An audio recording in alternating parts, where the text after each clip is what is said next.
வணக்கம் ஃப்ரெண்ட்ஸ். இன்றைக்கு நான் உங்களுக்கு குயிக்காக ஒரு வித்தியாசமான முறையில் டொமேட்டோ ரைஸ் எப்படி செய்கிறேன்னு காட்ட போகிறேன். நார்மலான டொமேட்டோ ரைஸ் ரெசிபி நான் ஆல்ரெடி உங்களுக்கு போட்டிருக்கிறேன்.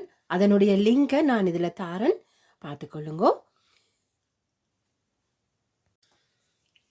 இப்போ அடுப்பை மீடியம் ஹீட்டில் வச்சுக்கொண்டு இதில் கடுகு,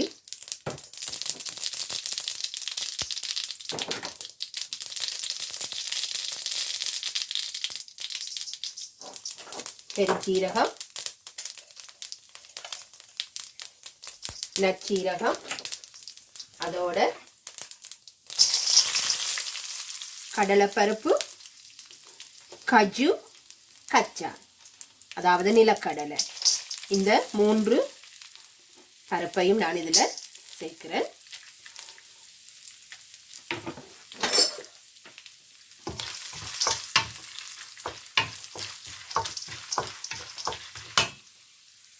இப்போ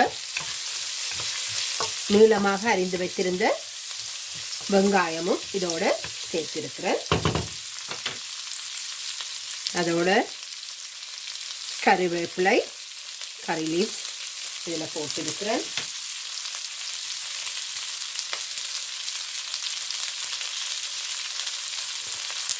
அதோட ஒரு சின்ன துண்டாக நான் வெஜிடபிள் ஸ்டாக் கியூப் இதோட ஆட் பண்ணுறேன்.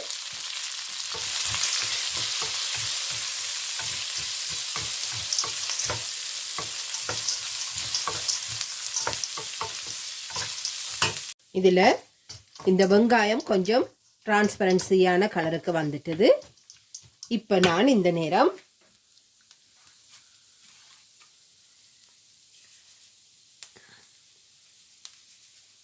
சால்ட், தேவையான அளவு சால்ட் ஆட் பண்ணுறேன். அதோட மஞ்சள் பொடி கொஞ்சம் போடுங்கோ. மஞ்சள் பொடி உடம்புக்கு மிகவும் நல்லது.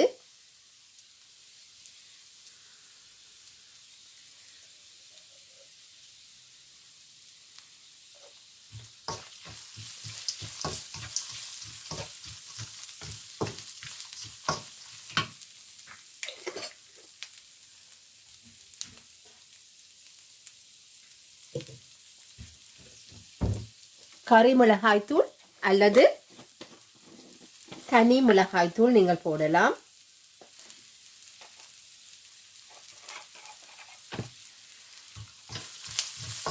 இந்த பச்சை வாசனை, அதாவது அந்த மிளகாய் தூளுண்ட வாசனை போகும் வரையும் ஒரு கொஞ்ச நேரம் அதை சூடு பண்ணிட்டு இதோட சேர்த்து எடுத்து வச்சிருக்கிற டொமாட்டோ, நான் ஃப்ரெஷ் டொமாட்டோ இன்றைக்கு பாவிக்கல, சாப் டொமாட்டோ டின்னாத்தான் வேண்டி வச்சிருக்கிறேன் கேனில். அதைத்தான் நான் இப்போ இதுக்கு சேர்க்க போகிறேன்.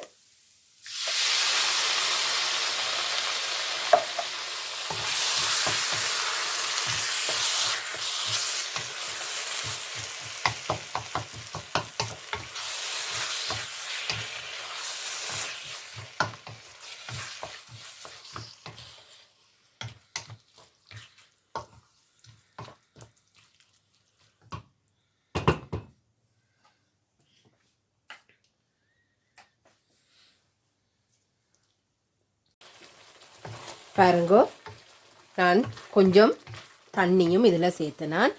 இந்த நேரத்தில் நீங்கள் உரைப்பு, அதாவது காரத்தின் அளவையும் உப்பையும் கொஞ்சம் நீங்கள் பார்த்து கொள்ளுங்கோ.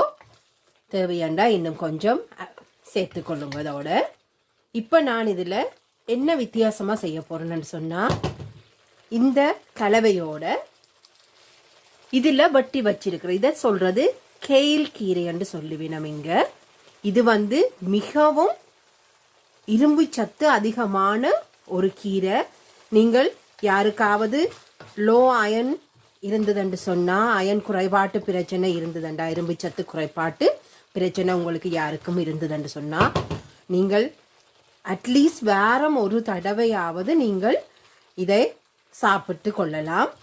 மிகவும் பயனுள்ளதாக இருக்கும். இதில் நீங்கள் பொரியல், அதாவது இந்தியாவில் பொரியல் என்று சொல்லுவீனம். நாங்கள் இங்கே இலங்கையில் நாங்கள் இதை வரை என்று சொல்லுவோம். இதில் வர கூட செய்து சாப்பிடலாம். கசப்பு தன்மை இருக்காது. இதை பார்த்தா உங்களுக்கு ஒரு இது டார்க்காக இருக்கிறதால இது கசப்பு தன்மை இருக்குமென்னு சொல்லி யோசிக்கலாம். நிச்சயமாக இல்லை. நான் இதையும் இதோட விளவு கீரையையும் இதோட சேர்க்க போகிறேன்.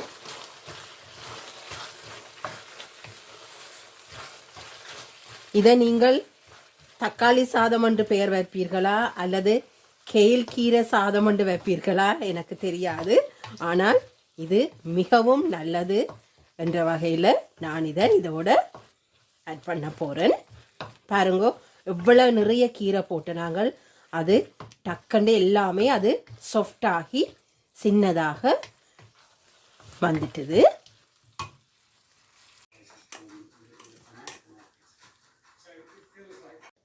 இப்போ அந்த ரைஸை நான் இதோட எல்லாம் சேர்த்து மிக்ஸ் பண்ணி இருக்கிறேன். இதை இப்படியே கரண்டின்ற பின்பக்கத்தால் கொஞ்சமாக, நன்றாக அழுத்த தேவையில்லை, கொஞ்சமாக இப்படி அழுத்தி போட்டு நாங்கள் மூடி போட்டு மூடி விடுவோம்.